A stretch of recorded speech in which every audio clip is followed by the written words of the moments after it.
اعوذ باللہ من الشیطان الرجیم بسم اللہ الرحمن الرحیم۔ معزز سامعین، ہلال رزق اور حضرت امام حنبل رحمۃ اللہ علیہ کے واقعے کا دوسرا حصہ آج میں آپ کے گوشِ گزارش کروں گا۔ پہلے حصے کا آخر میں یہ تھا کہ امام شافعی امام حنبل سے معلوم کرتے ہیں کہ اس کمرے میں رکھی گئی آخری شب کے استعمال کے لیے جو چیزیں تھیں وہ سب ویسے ہی رکھی ہوئی تھیں،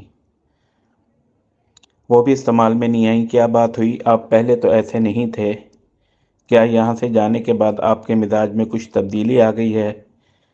حضرت امام احمد بن حنبل رحمۃ اللہ علیہ نے فرمایا کہ حضرت، میرے بارے میں جو باتیں ہو رہی ہیں وہ درست نہیں ہیں، بلکہ بات کچھ اور ہے۔ بات دراصل یہ ہے کہ میں جس وقت کھانے کے لیے آپ کے دسترخوان پر پہنچا اور جس وقت میں نے اس کمرے میں قدم رکھا تو میں نے دیکھا کہ اس کھانے کے حلال اور طیب ہونے کی وجہ سے وہ کمرہ نور سے چکو چوند ہو رہا ہے، اور یہ دیکھا کہ آسمان سے لے کر اس دسترخوان تک انوار کی بارش ہو رہی ہے۔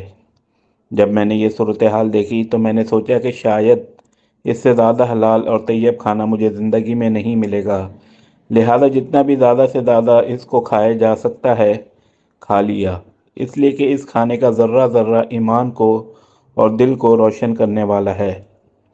اس لیے مجھ سے جتنا زیادہ سے زیادہ کھانا کھایا جا سکتا تھا میں نے کھا لیا، اور میں نے یہ نہیں دیکھا کہ کون کتنا کھا رہا ہے اور کون میرے بارے میں کیا سوچ رہا ہے۔ جہاں تک مجھ میں کھانے کی سکت تھی میں نے کھانا کھایا، اور پھر حلال کھانے سے بدہضمی بھی نہیں ہوتی بلکہ وہ سریع الہضم ہوتا ہے اور اندر جا کر جزو بدن ہو جاتا ہے اور روح کو منور کرنے کا ذریعہ بن جاتا ہے۔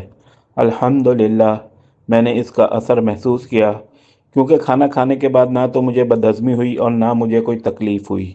پھر کھانا کھانے کے بعد عشاء کی نماز سے فارغ ہو کر جب میں اس کمرے میں پہنچا جہاں آپ نے میرے لیے آرام کا انتظام کیا تھا، وہاں جا کر تو میری حالت ہی بدلی ہوئی تھی، اور سونے کو اور آرام کرنے کو میری طبیعت چاہ ہی نہیں رہی تھی۔ اگرچہ میں سفر کر کے آیا تھا، مگر اس کھانے میں اتنی غذائیت اور توانائی تھی کہ میری تھکان بھی ختم ہو گئی اور سستی بھی جاتی رہی، اور جب میں سونے کے لیے لیٹا تو مجھے نیند نہ آئی، لہذا میں لیٹا رہا اور لیٹے لیٹے قرآن و حدیث میں غور کرتا رہا، حتیٰ کہ پوری رات غور و فکر کرتے ہوئے گزر گئی۔ اور اس رات میں نے قرآن و حدیث سے 100 مسائل کا حل تلاش کر لیا، اور وہ مسائل ایسے تھے جو اس سے پہلے کبھی میرے ذہن میں نہ آئے ہوں اور نہ ان کی طرف میرا کبھی خیال گیا ہو۔ لیکن جب آج کی رات میں نے غور کیا تو مجھے ایسا محسوس ہوا کہ قرآن و حدیث کے علوم اور اثرات میرے سامنے کھلے ہوئے ہیں۔ تمام مسائل کی تفصیل اور جوابات میرے ذہن میں آتے چلے جا رہے تھے، اور صبح تک میں مسائل کا حل جانچتا رہا۔ اس حالت میں صبح ہو گئی۔ یہ سب آپ کے کھانے کا اثر تھا جو رات بھر میں نے محسوس کیا۔ اس لیے تہجد کے وقت نہ تو لوٹا استعمال کرنے کی ضرورت پیش آئی اور نہ مسواک کرنے کی ضرورت پیش آئی، اور وہی عشاء کا وضو میرے لیے فجر میں کام آیا۔ یہ سن کر امام شافعی رحمۃ اللہ علیہ نے پھر اپنے گھر والوں کو حقیقت حال بتائی، اور جو لوگ ان کے بارے میں غلط قسم کی باتیں کر رہے تھے ان سے کہا کہ تم نے ان کی شان میں گستاخی کی ہے، لہذا ان سے معافی مانگو۔ جزاک اللہ۔